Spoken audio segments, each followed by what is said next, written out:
नवीन घरात राहायला जाण्याची कल्पना नेहमीच सुखावणारी असते. म्हणजे जेव्हा लोक एखाद्या उंच इमारतीत घर घेण्याचा विचार करतात. हो, खास करून 7व्या किंवा 8व्या मजल्यावर. अगदी बरोबर. तेव्हा अपेक्षा खूप स्पष्ट असतात. खिडकीतून बाहेरचा व्ह्यू कसा दिसतो, घराच्या हॉलमध्ये हवा खेळती राहते का, किंवा किचनचा ओटा किती मोठा आहे, या सगळ्या गोष्टी अत्यंत बारकाईने तपासल्या जातात. नक्कीच, आणि हे खूप स्वाभाविक आहे. हो ना. पण त्या सुंदर रंगवलेल्या भिंतींच्या आणि आकर्षक फॉल्स सिलिंगच्या मागे एक अदृश्य ढाल असते, ज्याकडे सहसा कोणाचेही लक्ष जात नाही. आणि आश्चर्याची गोष्ट म्हणजे बहुतांश लोकांना ती ढाल तिथे अस्तित्वात आहे याची साधी कल्पनाही नसते. मानवी स्वभावच असा आहे की जे डोळ्यांना थेट दिसतं त्यावरच आपण जास्त विश्वास ठेवतो. म्हणजे इंटिरियर डिझाईन किंवा आकर्षक बाह्यरूपावर लोक सहज भुलतात. पण प्रत्यक्ष आणीबाणीच्या वेळी इमारतीचं सौंदर्य नाही, तर तिची अंतर्गत तांत्रिक रचना आणि सुरक्षा यंत्रणा आत अडकलेल्या लोकांचे प्राण वाचवत असते. आणि म्हणूनच आज आपण एका अशा विषयाच्या मुळाशी जाणार आहोत जो वरवर पाहता अत्यंत नीरस आणि सरकारी वाटू शकतो, पण खरं तर तो जीवनमरणाचा प्रश्न आहे. आजची तारीख आहे 22 मे 2026 आणि आपण पाहतोय की झपाट्याने होणाऱ्या शहरीकरणामुळे आकाशाला गवसणी घालणाऱ्या इमारती आता शहरांची नवी ओळख बनल्या आहेत. हो, आता हायराईज जीवनशैली ही लक्झरी राहिलेली नाहीये, ती एक सर्वसामान्य गरज झाली आहे. नक्कीच. तर याच वाढत्या शहरीकरणाच्या पार्श्वभूमीवर आज आपण फायर NOC म्हणजे फायर नो ऑब्जेक्शन सर्टिफिकेट या कागदपत्राच्या झंजाळात शिरून त्यामागचं विज्ञान समजून घेणार आहोत. विशेषतः G+7 म्हणजे तळमजला अधिक 7 मजले असलेल्या इमारतींसाठीचे नियम आपण पाहणार आहोत. आणि यासाठी आपण नॅशनल बिल्डिंग कोड, ज्याला NBC म्हणतात, महाराष्ट्र अग्निसुरक्षा कायदा आणि या क्षेत्रातील विविध अहवालांचा अभ्यास करणार आहोत. बरोबर.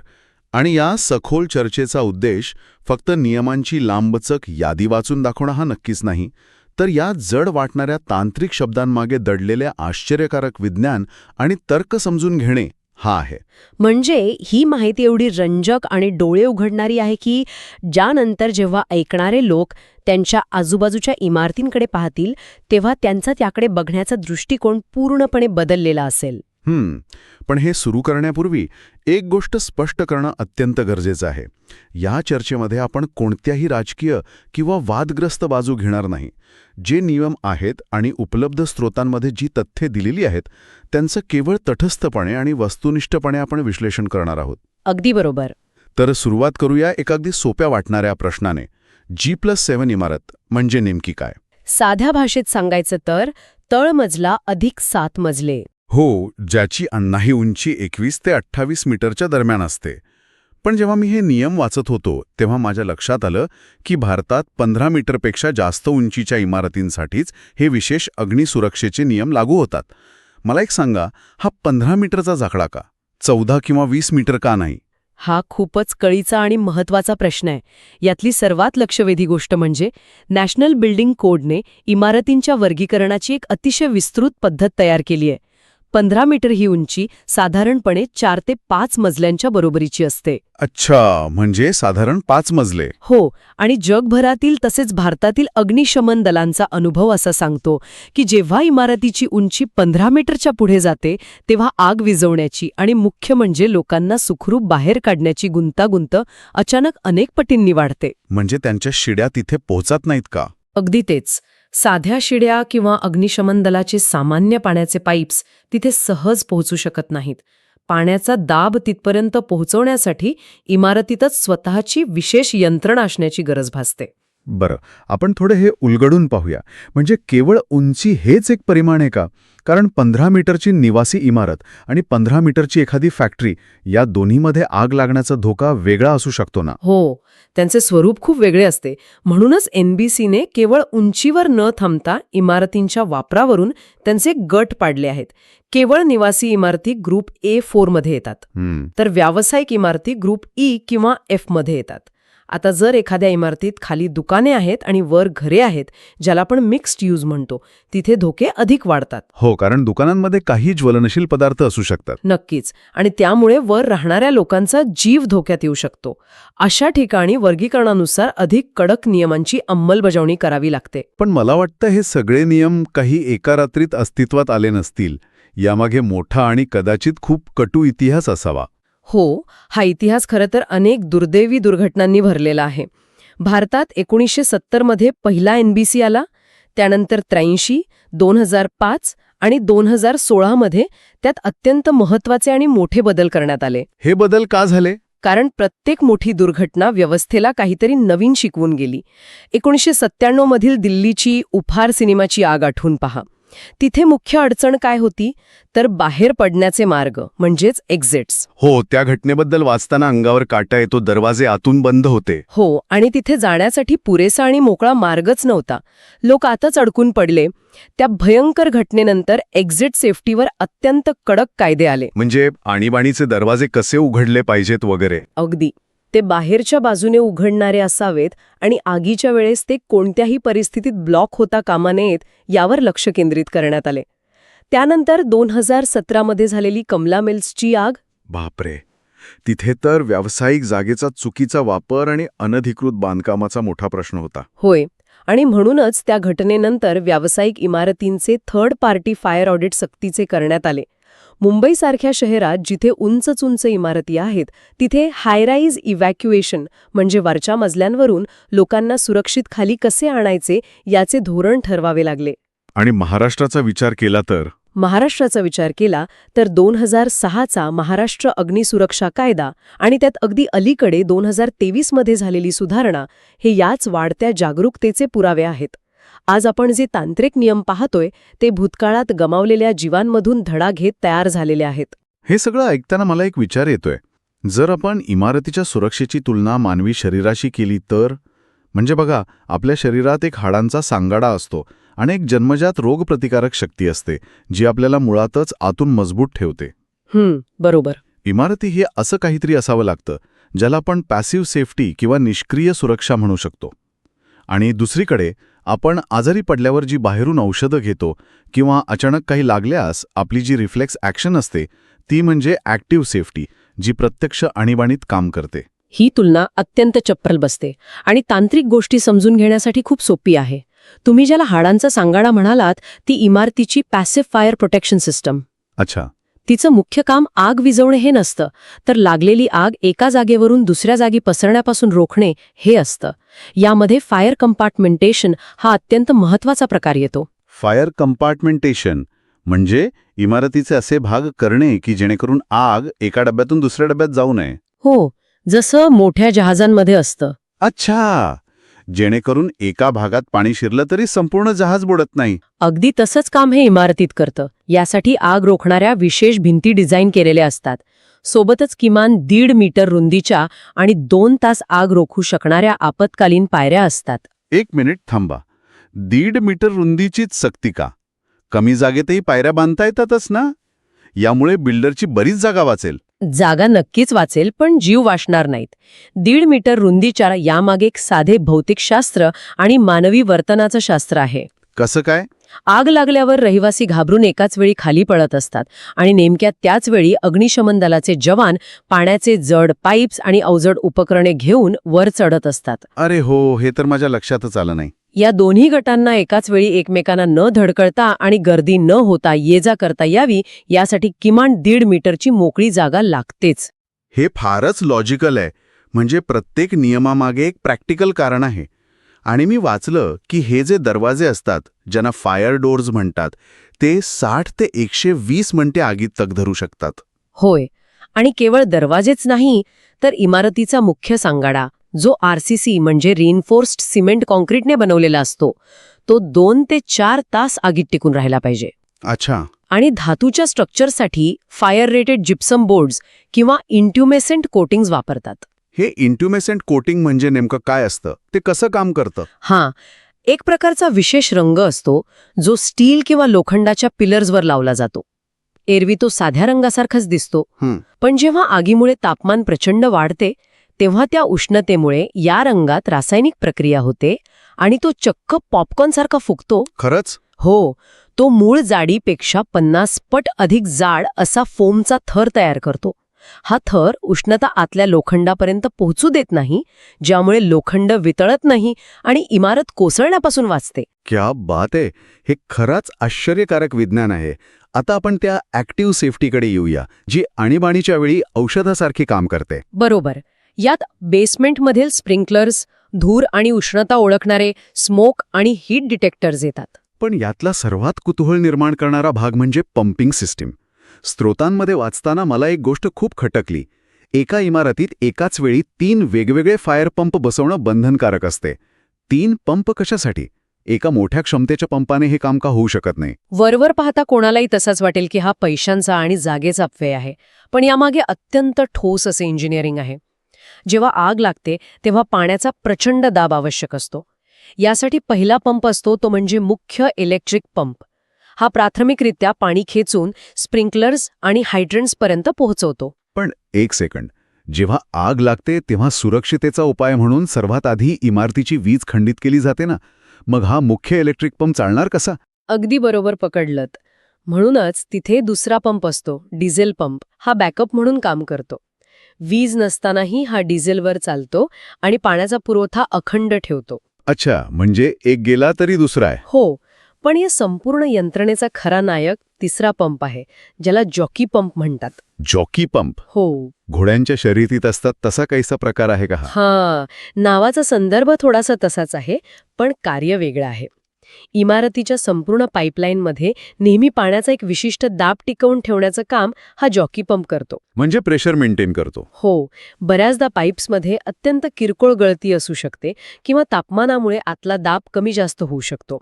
जर दाब थोडा जरी कमी झाला आणि थेट मुख्य पंप सुरू झाला तर तो मोठा पंप वारंवार सुरू बंद होऊन लवकर खराब होऊ शकतो. बरोबर. जॉकी पंप हा आकाराने लहान असतो. तो पाईप्समधील दाब नेहमी सेन्सरद्वारे तपासून आवश्यकतेनुसार थोडे पाणी ढकलतो आणि पाईपलाईन पूर्ण ठेवतो, जेणेकरून ऐन आगीच्या वेळी जेव्हा पाण्याचा व्हॉल्व्ह उघडेल तेव्हा पहिल्या सेकंदापासून पाणी पूर्ण दाबाने बाहेर पडेल. बापरे, हे अत्यंत गुंतागुंतीचे आणि एकमेकांवर अवलंबून असलेलं तंत्रज्ञान आहे. पण मला एक सांगा, कागदावर हे सगळं खूप छान वाटतं. प्रत्यक्ष जीवनात ही NOC मिळवण्याची प्रक्रिया कशी काम करते? कारण अनेकदा आपण बघतो की लोक केवळ भिंतीवर एक लाल रंगाचे अग्निशामक यंत्र लावतात आणि त्यांना वाटतं की काम झालं. हा एक मोठा गैरसमज आहे. लाल रंगाचा सिलेंडर अडकवणे म्हणजे फायर NOC नव्हे. जर आपण हे एका विस्तृत दृष्टिकोनातून पाहिलं तर NOC मिळवणे ही 6 टप्प्यांची अत्यंत किचकट प्रक्रिया आहे. सर्वात आधी architectural drawings, fire fighting layouts आणि पंप रूम डिझाईन अग्निशमन दलाकडे जमा करावे लागतात. आणि नुसत्या कागदावरच्या रेषा बघून परवानगी मिळत नसेलच. मुळीच नाही. अधिकारी प्रत्यक्ष जागेची पाहणी करतात. तिथे किमान 6 मीटर रुंदीचा फायर ॲक्सेस रस्ता आहे का? अग्निशामक दलाच्या मोठ्या गाड्यांना वळण्यासाठी टर्निंग रेडियस पुरेशी आहे का? हे तपासलं जातं. कारण गाडी जर आत शिरून वळूच शकली नाही तर ती मदत कशी करणार? अगदी बरोबर. यानंतर बांधकाम सुरू असताना प्रोव्हिजनल NOC दिली जाते आणि जेव्हा पूर्ण सिस्टीम जागेवर लागते, जसे की अलार्म सिस्टीम्स, फायर लिफ्ट्स, तेव्हा त्या सर्वांची प्रत्यक्ष चाचणी करून मग फायनल फायर NOC दिली जाते. इथे काही गैरसमज दूर करणं खूप गरजेचं आहे. बऱ्याच लोकांना वाटतं की फायर NOC एकदा काढली की आयुष्यभरासाठी सुट्टी मिळाली. हा अत्यंत घातक गैरसमज आहे. महाराष्ट्राचा विचार केला तर दरवर्षी या NOCचा नूतनीकरण करणे आणि थर्ड पार्टी ऑडिट करणे कायदेशीररित्या अनिवार्य आहे. म्हणजे मेंटेनन्स खूप महत्वाचा आहे. हो, यंत्रणा बसवणं सोपं असतं, पण ती एंड वेळेला काम करेल याची खात्री करणं जास्त महत्वाचं असतं. आणखी एक गंभीर चूक मला नेहमी दिसते. लोक फायर एक्झिटच्या किंवा आपत्कालीन पायऱ्यांच्या मोकळ्या जागेत जुने सामान, सायकली किंवा बूट चपलांचे रॅक ठेवतात. कायद्याने हे पूर्णपणे बेकायदेशीर आहे आणि यामागे फक्त जागा अडवणे एवढेच कारण नाही. जेव्हा आग लागते तेव्हा तिथे प्रचंड काळा धूर जमा होतो. लोकांच्या डोळ्यांना काही दिसत नसते. हो, पॅनिक सिच्युएशन असते. अशा वेळी ते चाचपडत खाली पडत असतात. जर तिथे चपलांचा रॅक किंवा जुने सामान असेल तर लोक त्याला अडखळून पडतात. मागून येणारे लोक त्यांच्या अंगावरून पडतात आणि चेंगराचेंगरी होऊन मृत्युमुखी पडतात. धुराचे गतिशास्त्र, ज्याला स्मोक डायनॅमिक्स म्हणतात, ते असे सांगते की धूर नेहमी वरच्या दिशेने प्रवाहित होतो.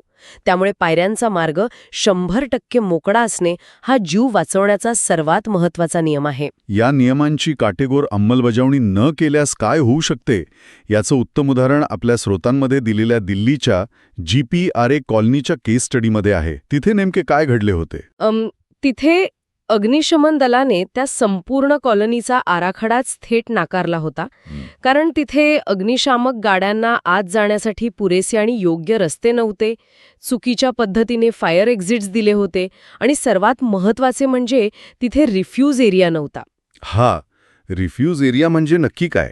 उंच इमारतींमध्ये साधारणपणे दर 7व्या मजल्यानंतर एक मोकळी हवेशीर जागा सोडणे अनिवार्य असते. आणीबाणीच्या वेळी जर एखाद्या व्यक्तीला थेट जमिनीवर पोचणे शक्य नसेल तर त्यांनी या रिफ्यूज एरियामध्ये येऊन थांबायचे असते. तिथे आग आणि धूर पोहोचू नये अशी त्याची रचना असते.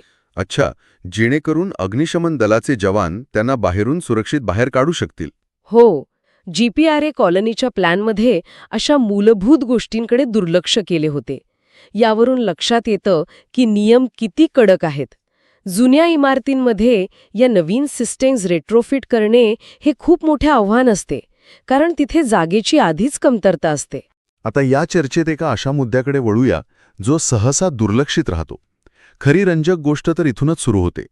आपण इमारतीच्या आतल्या सुरक्षेबद्दल भरपूर बोललो, पण इमारती बाहेरील हवामानाचा, विशेषतः भारतातील विविध ऋतूंचा, या आतल्या अग्निसुरक्षा यंत्रणेवर काय परिणाम होतो? हवामान हा अतिशय निर्णायक घटक आहे. उन्हाळ्याच्या दिवसांत जास्त तापमान असेल तर वातावरण कोरडे असते, ज्यामुळे आग खूप वेगाने पसरते. पण त्याहून मोठे धोके पावसाळ्यात आणि दमट हवामानात आहेत. पावसाळ्यात? पण पावसाळ्यात तर पाणी असतं, आगीचा धोका कमी असायला हवा ना? तसे वाटते, पण प्रत्यक्ष यंत्रणेसाठी पावसाळा मोठा शत्रू ठरू शकतो. पावसाळ्यात अनेकदा सखल भागात पाणी साचते. जर हे पाणी इमारतीच्या बेसमेंटमध्ये असलेल्या फायर पंप रूम्समध्ये शिरले तर संपूर्ण पंपिंग सिस्टीम निकामी होऊ शकते. अरेच्चा. आणि आर्द्रतेमुळे इलेक्ट्रिकल सिस्टीम्समध्ये गंज लागण्याची प्रक्रिया वेगाने होते. या गंजण्यामुळे शॉर्ट सर्किट होऊन आग लागण्याचं प्रमाण वाढते. लागणाऱ्या सिस्टम्स आणि पाईप्स वापरणे अत्यंत गरजेचे आहे, कारण पाईप्स गंजले तर वेळेवर पाण्याचा दाब मिळणार नाही किंवा पाईप फुटतील. शिवाय अशा इमारतींमध्ये FRLS केबल्स वापरण्याची शिफारस केली जाते. FRLS केबल्स या सामान्य केबल्सपेक्षा वेगळ्या कशा असतात? कारण शेवटी सर्व केबल्सवर प्लास्टिकचेच आवरण असते आणि प्लास्टिक आगीत जळतेच. तिथेच तर विज्ञानाची करामत आहे. FRLS म्हणजे फायर रिटार्डंट लो स्मोक. सामान्य PVC केबल्स जेव्हा जळतात तेव्हा त्यातून हायड्रोजन क्लोराईड नावाचा अत्यंत विषारी आणि दाट काळा धूर बाहेर पडतो. आगीत जळून मरण्यापेक्षा या विषारी धुरामुळे गुदमरून मृत्यू होण्याचं प्रमाण जगात सर्वात जास्त आहे. या उलट FRLS केबल्समध्ये हॅलोजन फ्री रसायनांचा वापर केलेला असतो. म्हणजे त्यात जळत नाहीत का? आग लागल्यास त्या स्वतः पेट घेत नाहीत आणि जरी जळाल्या तरी त्यातून अत्यंत कमी आणि पांढरा धूर निघतो, जो विषारी नसतो. यामुळे लोकांना बाहेर पडण्यासाठी वेळ मिळतो आणि मार्गही स्पष्ट दिसतो. हे खरोखरच अविश्वसनीय आहे. म्हणजे सुरक्षेचा विचार किती सूक्ष्म पातळीवर जाऊन केला जातोय. यातून एक अत्यंत महत्त्वाचा प्रश्न उभा राहतो. आज आपण 2026 मध्ये जगत आहोत. तंत्रज्ञान वेगाने पुढे जात आहे. भविष्यात या गगनचुंबी इमारती आणखी सुरक्षित कशा राहतील? AI किंवा IoT या अग्निसुरक्षेमध्ये कसा बदल घडवून आणणार आहेत? भविष्य हे स्मार्ट आणि प्रोॲक्टिव्ह फायर सिस्टम्सचे आहे. आता केवळ धूर आल्यावर अलार्म वाजणार नाही. IoT सेन्सर्समुळे इमारतीच्या फायर पंपचे प्रेशर, पाण्याच्या टाक्यांची पातळी आणि हवेतील धुराची पातळी यांचं रिअल टाईम मॉनिटरिंग होईल. समजा एखाद्या कोपऱ्यात सेन्सर खराब झाला किंवा पाईपमध्ये गळती झाली तर सिस्टम आग लागण्याची वाट न पाहता स्वतःहून अधिकाऱ्यांना अलर्ट पाठवेल. आणि डिजिटल ट्विन टेक्नॉलॉजी आणि BIM मॉडेल्सचाही उल्लेख काही अहवालांमध्ये आढळतो. हे नेमकं काय तंत्रज्ञान आहे? हे तंत्रज्ञान म्हणजे इमारतीची एक आभासी, हुबेहूब 3D प्रतिकृती संगणकावर तयार करणे. जेव्हा खऱ्या इमारतीत आग लागते तेव्हा सेन्सर्सचा डेटा या डिजिटल ट्विनला मिळतो. AI लगेचच विश्लेषण करते की पुढच्या 5 मिनिटात आग कोणत्या दिशेने पसरेल. बापरे, हे तर खूपच प्रगत आहे. हो, आणि सर्वात महत्वाचे म्हणजे इमारतीचा कोणता भाग उष्णतेमुळे लवकर कोसळू शकतो याचा अचूक अंदाज हे मॉडेल अग्निशमन दलाला बाहेरूनच देते. यामुळे जवानांचा जीव धोक्यात न घालता त्यांना योग्य रणनीती आखता येते. आणि अति उंच इमारती असतील जिथे माणसाला पोचणे कठीण आहे. तिथे ड्रोन असिस्टेड फायर फायटिंगचा वापर वाढेल. विशेष कॅमेरे आणि पाण्याचे पाईप्स लावलेले ड्रोन्स बाहेरून इमारतीच्या वरच्या मजल्यांवर थेट अचूक मारा करतील. हे तंत्रज्ञान आता प्रत्यक्ष वापराकडे वाटचाल करत आहे. तर या सगळ्याचा नेमका अर्थ ज्ञान निघतो. आपण ज्या नॅशनल बिल्डिंग कोड आणि महाराष्ट्र कायद्याच्या पानांवरून प्रवास केला त्यातून एक गोष्ट अत्यंत लख्खपणे स्पष्ट होते. फायर एनओसी मिळवणे म्हणजे केवळ भिंतीवर पाण्याचा पाईप आणि लाल रंगाचा सिलेंडर अडकवणे नाही. ते स्ट्रक्चरल इंजिनिअरिंग, मानवी वर्तन, धुराचे गतिशास्त्र आणि आपत्ती व्यवस्थापन यांचे एक अतिशय गुंतागुंतीचे आणि परिपूर्ण विज्ञान बनले आहे. अगदी बरोबर. आणि या सगळ्यात फक्त कायदे आणि नियम करून चालणार नाही. सोसायटीच्या रहिवाशांची जबाबदारी तेवढीच किंबहुना जास्त महत्वाची आहे. पायऱ्या मोकळ्या ठेवणे, दरवर्षी यंत्रणेचे ऑडिट करणे आणि फायर ड्रिल्समध्ये सक्रिय सहभाग घेणे हे अत्यंत गरजेचे आहे. आणि नियम नाही पाळले तर? जर हे नियम पाळले नाहीत तर कायदेशीर कारवाईचा इशारा स्पष्ट आहे. इमारत किंवा परिसर सील होणे, पाणी आणि वीज तोडणे आणि प्रसंगी फौजदारी कारवाई देखील होऊ शकते. नियम हे मानवी जीव वाचवण्यासाठी आहेत, त्रास देण्यासाठी नाहीत. हे खरंच डोळे उघडणारं आहे. आपण सुरुवात केली होती ती नव्या घरातील त्या सुंदर व्ह्यूपासून आणि कोणालाही न दिसणाऱ्या त्या ढालीपासून. आजच्या या माहितीनंतर आता जेव्हा लोक एखाद्या उंच इमारतीत पाऊल ठेवतील तेव्हा तिथे लपलेल्या या सक्रिय आणि निष्क्रिय रक्षकांकडे त्यांचं नक्की लक्ष जाईल. हो, नक्कीच. ते छतावरचे स्मोक डिटेक्टर्स, ती 1.5 मीटरची मोकळी जिण्याची जागा, ते 2 तास आग रोखणारे जड दरवाजे, हे सर्व मानवी जीव वाचवणारे अदृश्य रक्षक आहेत. पण जसजशी आपली शहरे आकाशाला गवसणी घालत आहेत तसतसा एक विचार मनात येतो. भविष्यात ह्या स्मार्ट इमारती स्वतःच इतक्या प्रगत होतील का की माणसाला धुराचा वास येण्यापूर्वीच त्या स्वतःहून आगीचा वेध घेऊन ती विझवू शकतील? हां, तशी शक्यता नाकारता येत नाही. आणि जर तसं झालं तर या तंत्रज्ञानाच्या प्रवासात मानवी सजगता आणि स्वतःचा जीव वाचवण्यासाठी लागणारी नैसर्गिक धडपड कुठेतरी कमी तर पडणार नाही ना? यंत्रांवर विसंबून राहून माणूस आपली स्वतःची काळजी घेण्याची वृत्ती विसरणार तर नाही ना? हा निश्चितच पुढे स्वतःहून एक्सप्लोर करण्यासारखा प्रश्न आहे. आजच्या या सखोल चर्चेत सहभागी झाल्याबद्दल धन्यवाद.